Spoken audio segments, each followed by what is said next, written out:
नमस्कार, स्वागत है आपका जे न्यूज़ में और आपके साथ मैं हूं गणेश।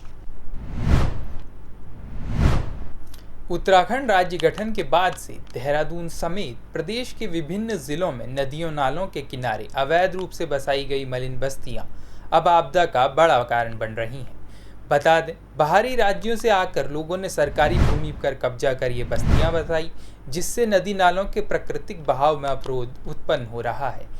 इस पर नेशनल ग्रीन ट्रिब्यूनल और उच्च न्यायालय ने राज्य सरकार से बार बार जवाब तलब करते हुए भूमि को अतिक्रमण मुक्त कराने के निर्देश दिए हैं। दरअसल बीते दिनों दून घाटी में बादल फटने की घटना में करीब 40 लोगों की मौत हो गई थी, जिनमें अधिकांश लोग नालों के किनारे अवैध कब्जे वाली बस्तियों में रह रहे थे। स्थानीय प्रशासन के मुताबिक राज्य गठन के समय देहरादून जिले में मात्र 75 मलिन बस्तियां थी, जो 2002 में 102, 2008 में 129 और 2016 तक 150 हो गई। अब इन मलिन बस्तियों की संख्या 200 के करीब पहुंच चुकी है।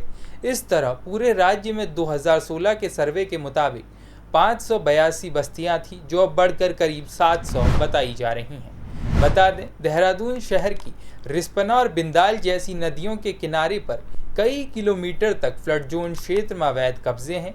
इसी कारण इस साल बिंदाल और रिस्पना नदियां 2 बार पुलों को छूते हुए बहीं और आसपास के इलाकों में पानी भर गया।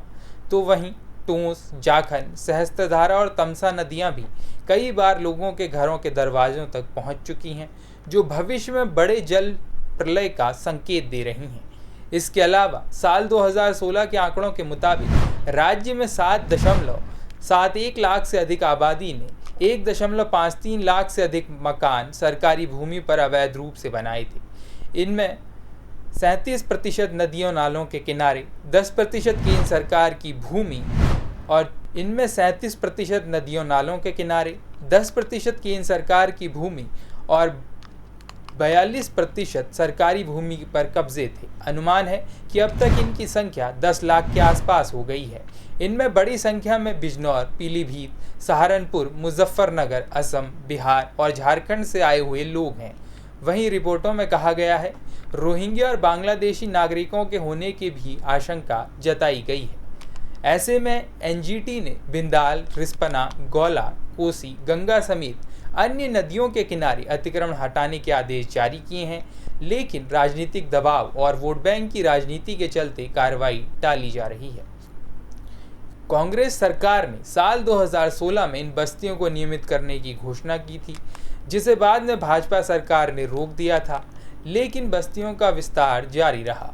तो वहीं मुख्यमंत्री पुष्कर सिंह धामी ने कहा है, नदी नालों की सरकारी भूमि पर अतिक्रमण किसी भी स्थिति में सहन नहीं किया जाएगा। नदियों का प्राकृतिक प्रवाह बाधित होने से आपदा का खतरा बना हुआ है। एनजीटी और हाईकोर्ट के निर्देशों का पालन करते हुए अतिक्रमण हटाया जाएगा। वहीं नगर आयुक्त नमामि बंसल का कहना है कि 2016 के बाद के अतिक्रमण को जल्द हटाया जाएगा। जिला प्रशासन और एमडीडीए भी इस संबंध में एनजीटी और उच्च न्यायालय को आश्वासन दे चुके हैं, लेकिन अब तक इस दिशा में कोई ठोस कदम नहीं उठाए गए हैं। विशेषज्ञों का मानना है, जब तक इन मलिन बस्तियों को हटाकर नदी नालों का प्राकृतिक प्रवाह बहाल नहीं किया जाता, तब तक दून घाटी में जल प्रलय जैसी आपदाओं का खतरा मंडराता रहेगा। फिलहाल के लिए इस खास खबर में इतना ही। उत्तराखंड से जुड़ी तमाम बड़ी खबरों के लिए आप देखते रहिए जे न्यूज़। धन्यवाद।